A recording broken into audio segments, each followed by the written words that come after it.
Hai Sobat Antara, kembali lagi di podcast Berisik Berita Asik bersama saya Anom Prihantoro. Dan di kesempatan kali ini podcast Berisik kehadiran salah satu tamu spesial, yaitu Direktur Utama Badan Amil Zakat Nasional Bapak Arifin Purwakenanta. Muhammad Arifin Purwakenanta Pak ya. Oke Pak Arifin, sebelum kita ngobrol-ngobrol, ada baiknya maskernya kita buka karena kita sudah menjaga jarak Oke. agar suara yang dihasilkan berkualitas tinggi ya.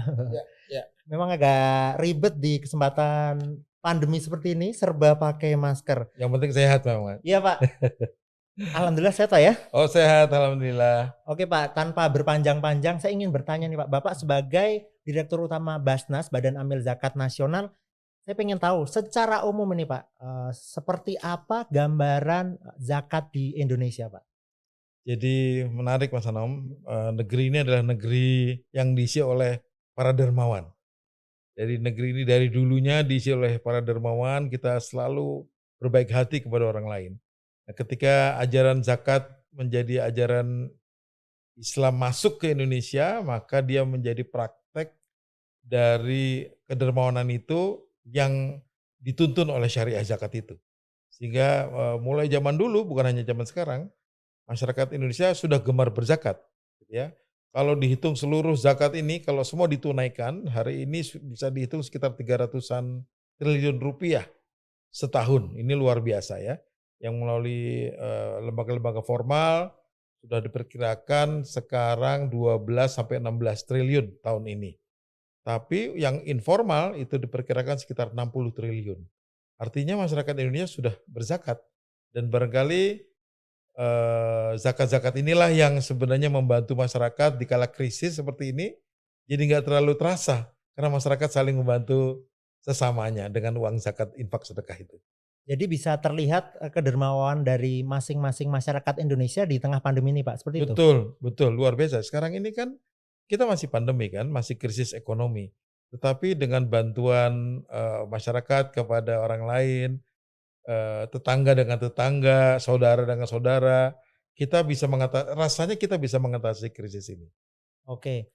Oh ya Pak, ini bagaimana di tengah dermawannya orang Indonesia, tetapi mereka banyak yang belum terliterasi dengan baik soal membayar zakat. Nah, Ya, dari Basnas sendiri idealnya orang membayar zakat itu yang seperti apa Pak?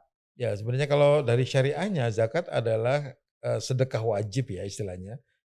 Zakat diwajibkan hanya kepada mereka yang sudah mencapai nisab, punya uang dalam jumlah tertentu ya, yang setahun itu kira-kira 80 setara dengan 85 gram emas ya, dan sudah mencapai haulnya. Mereka lah yang bisa berzakat.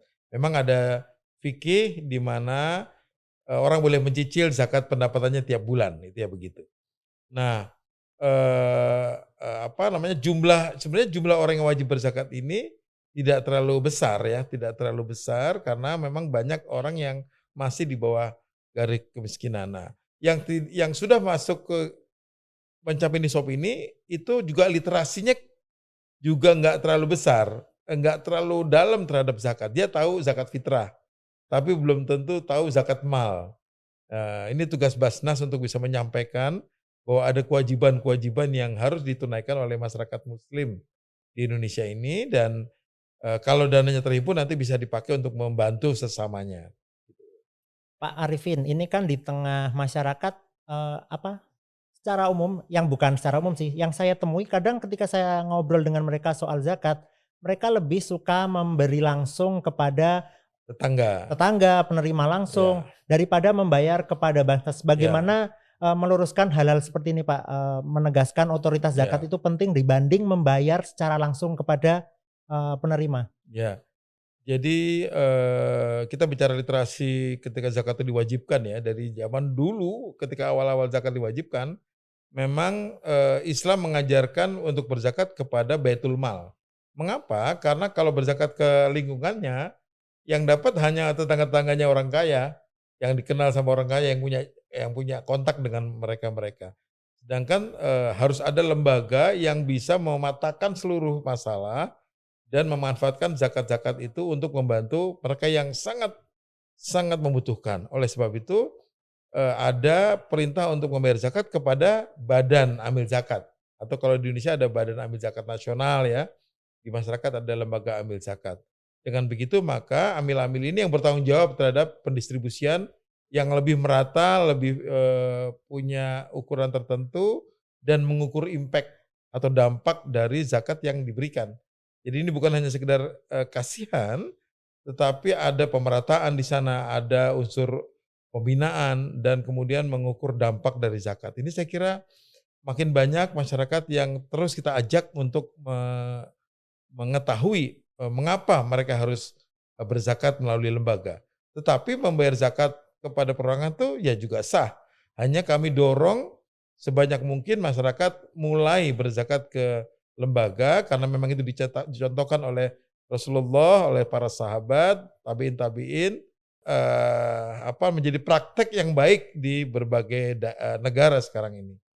Jadi dibanding memberikan zakat secara langsung, dibandingkan dengan dikelola atau membayar lewat badan dan lembaga amil zakat itu lebih tepat guna, lebih tepat sasaran, lebih efektif gitu Pak ya? Ya, saya kira lebih lebih banyak manfaatnya kita berikan kepada lembaga, karena lembaga-lembaga dia belajar, dia menguasai sistemnya dan mengetahui pengelolaan zakat yang lebih baik. Sedangkan, dari para muzaki biasanya mengenal lingkungan sekitarnya saja. Ini Pak gimana menepis anggapan bahwa, ini mah mainannya Basnas, lembaga amil aja biar, mereka mengelola dana itu gitu Pak? Ya, sebenarnya para pegiat zakat ini adalah orang-orang yang bisa bekerja di sektor lain. Justru kita-kita ini dia mengawali sebuah sektor yang dulunya tidak dianggap. Kita meyakini bahwa bukan pengelolaan zakatnya yang kita sedang perjuangkan ini, uang zakatnya bukan. Tapi yang kita sedang perjuangkan ini adalah sebuah ajaran tentang berbagi yang harusnya menjadi landasan bagi kehidupan. Jadi ini kita sebutnya zakat nomik ya. Orang itu kan berekonomi karena ujung-ujungnya ingin mendapatkan sesuatu. Disangkanya mendapatkan sesuatu, memupuk-mupuk sesuatu, menimbun sesuatu itu menjadi sumber kebahagiaan. Ini yang diajarkan sama kapitalisme. Tapi di Islam lain, justru sumber kebahagiaan itu memberi. Nah, pengelola-pengelola zakat ini bukanlah orang-orang yang pragmatis hanya ingin pengumpulan uang. Kami-kami para amil, baik Basnas maupun teman-teman gerakan zakat lainnya, itu memimpikan sebuah tatanan ekonomi yang baik yang terdiri dari orang-orang yang mau berbagi. Beda loh, orang bangun tidur mau berbagi dengan bangun tidur pengen mengeruk, itu berbeda sekali. Nanti dampaknya berbeda sekali. Saya kira korupsi, penyimpangan-penyimpangan itu lahir gara-gara konsepsi bahwa orang disangkanya bahagia itu kalau kalau mengeruk gitu ya.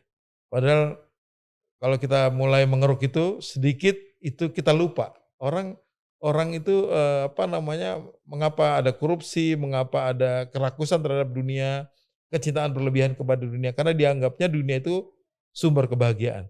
Padahal Allah mengajarkan berbeda, justru disuruh mencari akhirat sebanyak-banyaknya, niscaya engkau akan mendapatkan dunia. Ini jadi beda sekali secara konsepsi. Kira-kira begitu. Oke, saya juga ingin menyalurkan kegelisahan teman-teman saya yang juga sering ngobrol sama saya kadang mau jawabnya susah nih Pak.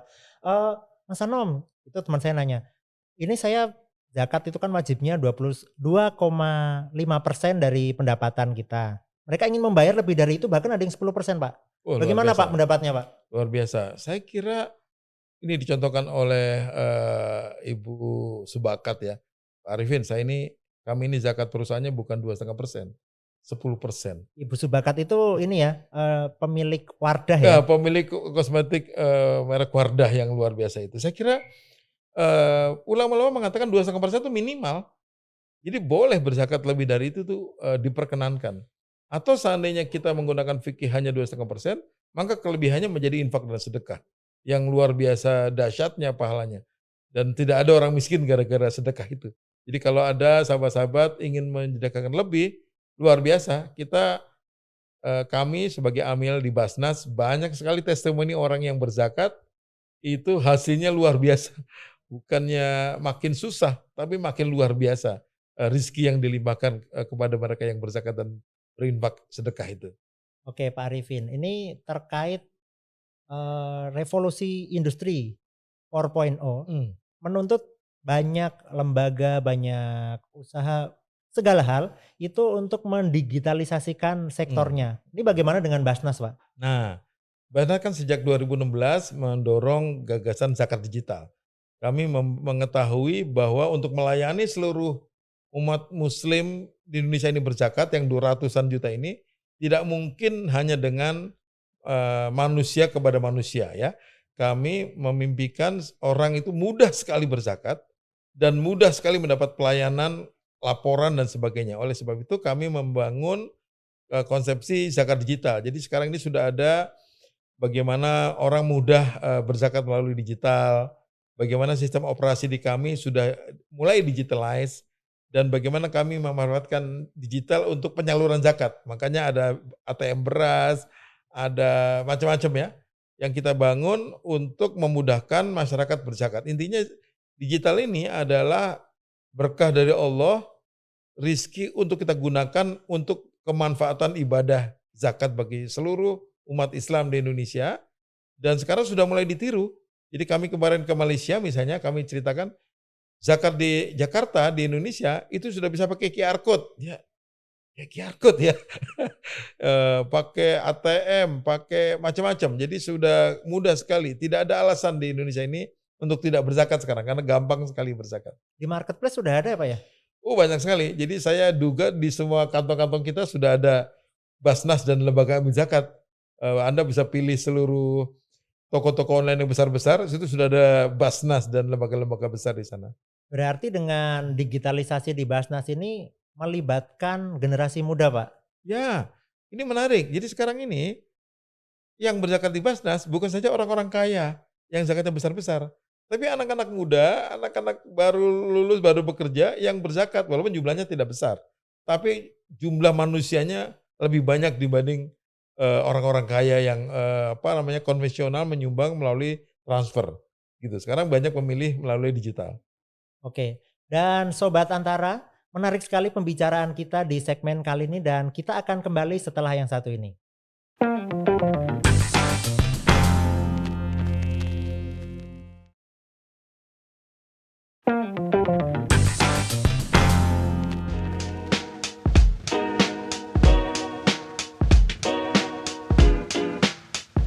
Kita bersyukur di negara ini bahwa kita ini bukan negara yang berlandaskan agama, tapi berlandaskan ideologi Pancasila, tapi melahirkan beberapa produk undang-undang yang dilahirkan dari produk agama.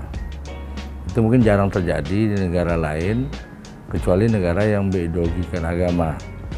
Kita ideologi Pancasila.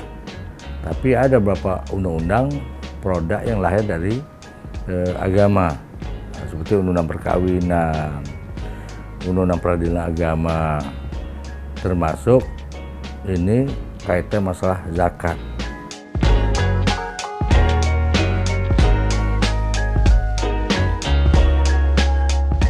Saya rasa perlu, sangat-sangat perlu untuk ditingkatkan. Kenapa? Karena yang namanya manusia adalah makhluk yang bersosial ya. Jadi kita memang mungkin suatu saat kita membutuhkan bantuan dari mereka juga yang orang-orang yang berkekurangan. Hai Sobat Antara, kembali lagi di podcast Berisik Berita Asik bersama saya Anom Prihantoro dan di sini ada tamu kita Bapak Arifin Purwakenanta Dirut Badan Amil Zakat Nasional. Pak Arifin, kita lanjutkan obrolan kita nih. Bagaimana secara syariah terdapat ketentuan organisasi pengelola zakat itu menjadi bagian salah satu dari golongan penerima zakat atau asnaf.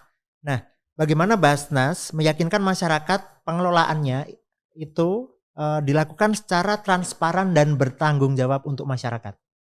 Betul. Jadi dana operasional OPZ ya termasuk Badan Amil Zakat Nasional memang sebagian dari dana zakat yang dihimpun. Nah, bukan saja dana itu yang kami buat transparan, tapi juga seluruh dana yang masuk dan yang disalurkan itu kami jamin bahwa itu bisa dilaksanakan sesuai dengan syariah dan perundang-undangan. Dan kami juga menjelaskan kepada publik setiap dana yang masuk di web kami setiap hari, jadi itu sangat akuntabel. Juga penyaluran. Kami juga menampilkan laporan-laporan audited kepada masyarakat tentang apa yang sudah dilakukan oleh Basnas dari dana publik tersebut. Saya kira akuntabilitas, transparansi adalah kunci dari kepercayaan publik kepada Basnas. Nah ini menarik karena dengan akuntabilitas, transparansi, Basnas tiap tahun itu meningkatnya luar biasa. Kami merencanakan meningkat terus sampai 30 atau 35% tiap tahun dan itu sampai sekarang masih naik terus. Jadi alhamdulillah kepercayaan publik semakin tinggi dan kuncinya memang adalah pelaksanaan pengelolaan zakat yang baik dan akuntabilitas serta transparansi itu yang tadi Mas Anam sampaikan. Oh iya Pak, ini kan Basnas di periode kepemimpinan yang baru ini mempunyai visi bahwa Basnas menjadi lembaga atau organisasi pengelola zakat utama, menjadi pilihan masyarakat Indonesia. Bagaimana cara mewujudkannya Pak ke depan? Ya, kami berharap Basnas dan lembaga-lembaga amil zakat ini bisa menjadi pilihan utama masyarakat ketimbang masyarakat berzakat langsung kepada mustahik. Karena apa? Karena tadi itu banyak manfaat yang bisa didapatkan manakala masyarakat mau berzakat kepada Basnas. Jadi kami dorong masyarakat untuk bisa zakat ke Basnas. Dan sekaligus Basnas ingin menjadi lembaga utama yang bisa mensejahterakan masyarakat. Jadi kami ingin sekali menjadi mitra dari pemerintah, dari semua pihak lah, dana umat Islam ini bisa dipakai untuk bisa mengatasi kemiskinan yang ada di Indonesia dengan berbagai programnya. Dan harapan itu kami kembangkan dengan berbagai program, baik program-program kampanye yang baik agar masyarakat percaya kepada kita, juga program-program pendistribusian yang baik agar impact-nya bisa semakin kuat. Tidak saja hanya mencatat mereka yang diberi tepat sasaran, tetapi apakah bantuan yang tepat sasaran itu bisa mengubah seseorang dari mustahik menjadi muzaki, gitu. Oke, zakat ini termasuk bagian dari ekonomi syariah, benar Pak ya? Ya. Bagaimana zakat ini sebagai salah satu pilar ekonomi syariah dapat mengangkat derajat atau memberi pemerataan keadilan ekonomi di tengah umat dan masyarakat, Pak? Ya, memang zakat salah satu cara meredistribusi aset ya dari kepemilikan orang-orang yang berpunya, para agniya, kepada mereka-mereka yang dhaif, yang duafa, yang ada dalam kelompok asnaf yang 8 itu. Nah, ini menjadi satu paket dari gerakan ekonomi syariah. Kalau di istilah di Indonesia ini sudah dikenal dengan social finance. Zakat wakaf sebagai pilar bagi social finance, di mana sebuah ekonomi tidak hanya didorong dari faktor-faktor industri atau produksi yang dikembangkan, tetapi juga membagi kue ekonominya, ekonomi syariah itu melalui konsepsi zakat dan wakaf kepada mereka yang dalam tanda kutip tidak kebagian kue ekonomi tersebut. Dan ini membuat harapannya membuat jurang pemisah antara si kaya dengan si miskin yang kalau kita ukur dengan indeks gini itu menjadi lebih kecil. Sekarang ini kan kita 3,8 ya 3,9 tergantung kotanya ya. Itu masih besar. Masih besar. Jadi kita harusnya ikut membantu pemerintah untuk bisa mengurangi gap antara si kaya dengan si miskin itu dengan konsumsi zakat. Jadi ini sebenarnya peran Badan Amil Zakat Nasional, Lembaga Amil Zakat Pak ya? Ya. LAS itu membantu tugas pemerintah untuk mensejahterakan masyarakat Pak ya? Ya, sebenarnya dengan kewajiban OPZ, Basnas ya, dan juga LAS dalam mengelola zakat, kalau itu dijalankan dengan baik syariah itu, maka semuanya terbantu termasuk pemerintah.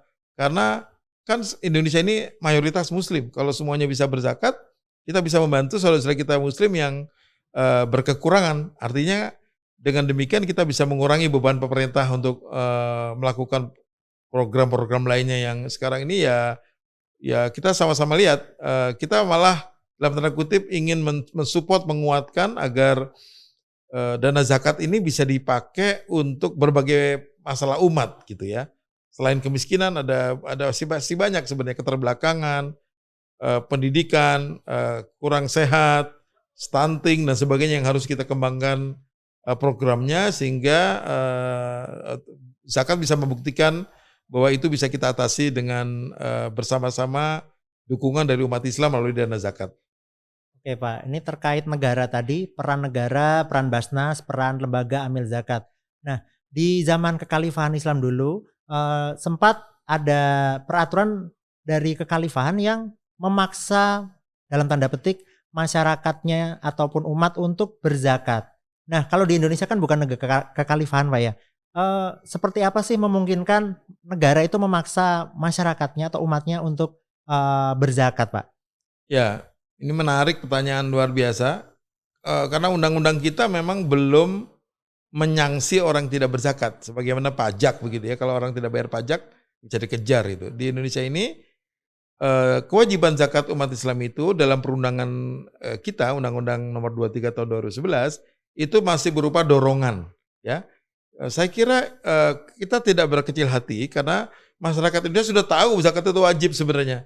Sudah tahu zakat itu wajib, sehingga tinggal Basnas mendorong agar mereka mempercayai lembaga-lembaga, ya. Basnas ada di Bana Pusat, Bana Provinsi, Kabupaten Kota untuk menjadi saluran dari zakat masyarakat Indonesia itu. Saya kira PR-nya adalah seperti itu ya.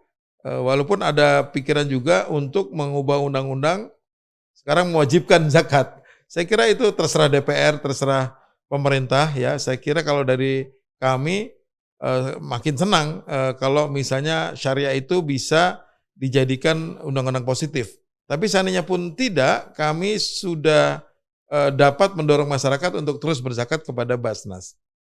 Oke Pak, ini dulu Pak Ketua Basnas yang terdahulu, Pak Bambang Sudibyo bilang bahwa zakat itu adalah salah satu dari rukun Islam yang dianaktirikan Pak. Orang dengan mudahnya bersyahadat, bersolat, berpuasa, berhaji. Ini kenapa zakat masih belum menjadi prioritas, masih dianaktirikan? Orang masih istilahnya tanda petik lagi nih, malas-malasan untuk bayar zakat daripada sholat, haji dan sebagainya Pak. Iya. Jadi memang belum banyak ya dakwah zakat itu dikembangkan gitu ya kemana-mana. Haji sudah sedemikian besarnya ya. Apalagi kalau puasa Ramadan, Masya Allah ya. Nah, zakat ini menjadi tugas kita bersama lah. Kalau ditanya mengapanya ya, kita semua memang harus bekerja sama, Basnas, para ulama, sekolah ya, para guru, untuk bisa menjelaskan betapa hebatnya ajaran zakat ini. Dan betapa dahsyatnya kalau itu kita laksanakan. Dan betapa hebatnya dampaknya kepada diri orang yang berzakat. Dengan demikian seharusnya makin banyak orang yang tahu apa itu zakat, apa itu manfaatnya, dan tugas kami juga untuk bisa membuktikan bahwa zakat yang diberikan kepada Basnas itu kemudian bisa nyata ada di masyarakat.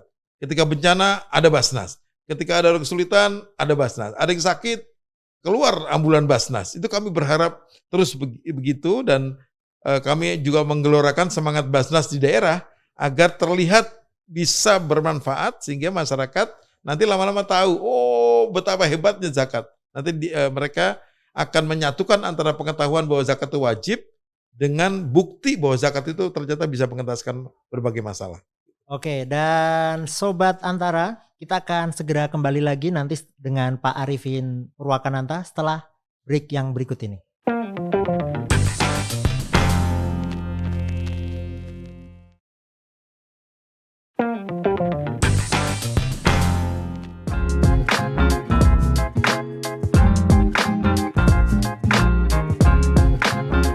Saya sering itu mengimbau Basnas lembaga zakat ini menggunakan digitalisasi atau IT yang ada ini. Saya bahkan secara simpel, saya sering sampaikan. Nah, orang mau berzakat, hanya megang uang saya katakan 500.000. Dia pergi ke kantor Basnas Lelas. Nanti ke kantor Basnas Lelas itu habis modal ada ongkosnya sampai 200-300.000. Akhirnya tak mau berzakat. Jadi bagaimana sambil di rumah, dia chatting HP-nya, dia bisa berzakat. Perbaikannya ya pemantapan IT tadi, aplikasi itu tadi, digital tadi harus dimantapkan betul ini. Salah satu untuk meraih besarnya zakat yang terkumpul tadi.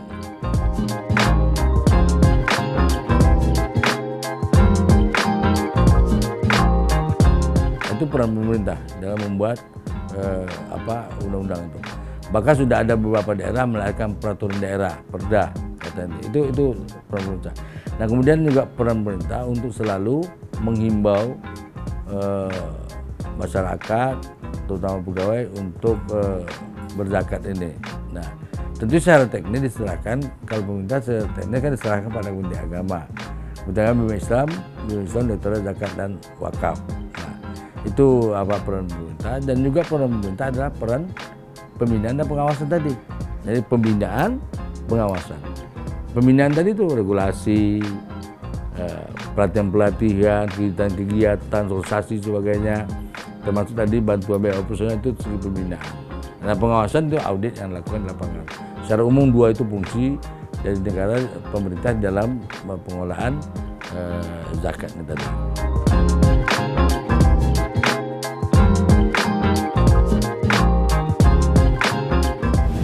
Dari pandangan saya sendiri, zakat di Indonesia ini sudah mulai tergalakkan dengan baik ya, sudah mulai ada zakat digital dan warga negara dibantu dengan adanya zakat digital itu bisa menyalurkan zakatnya dengan baik. Hai Sobat Antara, kembali lagi di podcast Berisik Berita Asik bersama saya Anom Prihantoro. Pak Arifin, ini di tengah dinamika zakat di Indonesia dan berbagai tantangan, berbagai hal yang sedang terjadi, termasuk revolusi industri 4.0. Nah, soal tata kelola nih Pak, seperti apa tata kelola di perzakatan Indonesia yang sebaiknya ditata lagi, diperbaiki lagi Pak? Ya, sebenarnya tata kelola adalah landasan yang penting untuk mendapatkan kepercayaan publik yang baik dan dampak dari zakat itu sendiri. Jadi Basnas memang menganggap tata kelola ini menjadi kunci sekarang ini. Oleh sebab itu Basnas terus mengembangkan sistem yang baik ya, sistem yang baik. Kami menganut sistem transparansi, bahkan kami mendaftarkan sistem manajemen ISO 9001-2015. Tidak cukup itu, kami juga mendaftar ISO 3071 dan 27001. Yang satu itu tentang keamanan data, yang satu lagi tentang anti suap. Jadi kami punya sistem anti suap di Basnas. Kami juga mendukung dan menerapkan COVID secure di kantor kami. Jadi kalau Muzaki mau berzakat, insya Allah di kantor kami sudah secure. Kami punya protokol COVID yang aman bagi mereka yang mau berzakat datang ya. Karena masih banyak yang mau datang Mas Anam, walaupun sudah disuruh digital, masih banyak yang mau ketemu, minta doa dan sebagainya. Dan kami juga membangun sistem ke-SDM-an yang baik. Jadi dari pengelolaan keuangan, pengelolaan SDM, pengelolaan sistem itu kami dorong agar dia tidak ada kebocoran, tidak ada kecurangan, jauh dari konflik kepentingan, sehingga dengan demikian maka sistem ini bisa berjalan dengan baik. Tentu saja lebih penting juga adalah pelaporan. Kami melaporkan berbagai kegiatan kami dalam pengumpulan dan penyaluran kepada publik, dan kami juga mengajak semua Basnas daerah dan LAS untuk memberikan laporan di web masing-masing sehingga mereka bisa lebih percaya terhadap apa yang dilakukan dalam lembaga itu. Jadi tata kelolanya ini memang sudah setara dengan perusahaan profesional seperti itu Pak? Ya, saya kira harus. Karena walaupun ini ibadah, tapi kan kita mengelola dana umat. Maka kan lebih mengerikan lagi karena pertanggungjawaban kita harusnya tidak saja kepada manusia, kepada pemerintah, kepada DPR, tetapi juga bertanggung langsung di hadapan Allah, karena ini adalah zakatnya adalah perintah Allah. Jadi saya kira bukan saja manajemen, setiap amil di Basnas harus memiliki semangat tata kelola yang baik gitu. Ya Pak, ini isunya pernah sensitif banget nih Pak soal infrastruktur nih Pak. Zakat yang dipakai infrastruktur itu kerap berulang kali muncul di media sosial, muncul di grup WhatsApp, di berbagai channel. Ini bagaimana Pak tanggapan Anda Pak? Ya kita sudah sering membantah bahwa tidak ada zakat dipakai untuk jalan tol, jembatan, nggak ada. Jadi zakat yang masuk kepada Basnas itu dikelola oleh Basnas. Kami tidak transfer kepada kementerian manapun dan pihak manapun karena memang berbeda. Jadi konteks undang-undang zakat itu telah mengamankan dana kita, dana umat Islam dapat dikelola oleh Basnas. ya yang terdiri dari unsur masyarakat, ada unsur pemerintah, unsur ulama, akademisi dan sebagainya. Jadi harapan kita masyarakat lama-lama makin mengetahui bahwa informasi itu tidak tepat. Yang ada memang kami bantu. Kalau disebut infrastruktur adalah hunian sementara bagi korban gempa, kalau yang disebut infrastruktur adalah MCK bagi mereka yang terkena musibah bencana, atau rumah-rumah runtuh dari orang-orang tua atau mustahik miskin yang perlu dibangun rumahnya, saya kira itu adalah bantuan kami, yaitu infrastruktur juga, tapi bukan infrastruktur yang dibayangkan ini infrastruktur yang jalan tol atau bahkan dipakai untuk membayar utang negara, itu jauh dari kenyataannya. Kita sudah sering mendapat pertanyaan dan sudah sering kita jawab, dan kami senang terus menjelaskan. Karena dengan itu ada pintu bagi Basnas untuk menjelaskan sebenarnya dana ini dipakai untuk apa. Seluruh dana yang dizakatkan dan diserahkan kepada Basnas itu disalurkan sesuai dengan syariah dan perundang-undangan yang berlaku, aman, insya Allah sampai kepada para mustahik.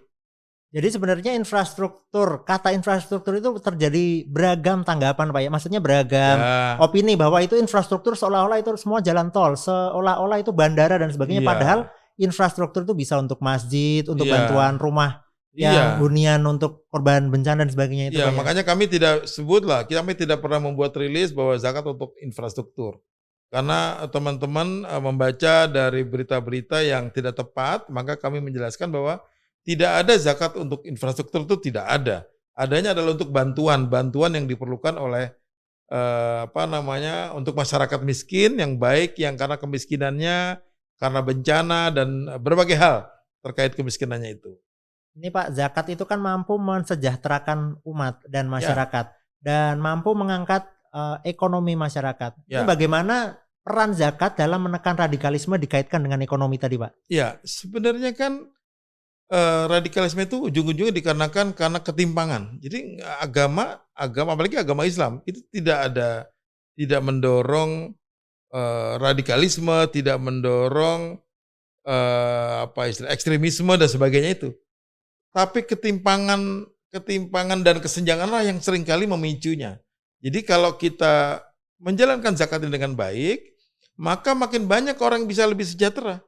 Sebenarnya kita kalau zakat ini bisa berkembang dengan baik, makin banyak yang bisa dibantu, kita lebih aman. Jadi kalau lebih aman itu artinya kita akan mendapatkan masyarakat kita lebih tenang, lebih adem, lebih bisa membangun lah, kira-kira begitu. Saya kira zakat sudah membuktikan sebenarnya. Zakat sudah membuktikan semakin kita bisa mensupport saudara-saudara kita, sebenarnya sudah memoderasi sebenarnya.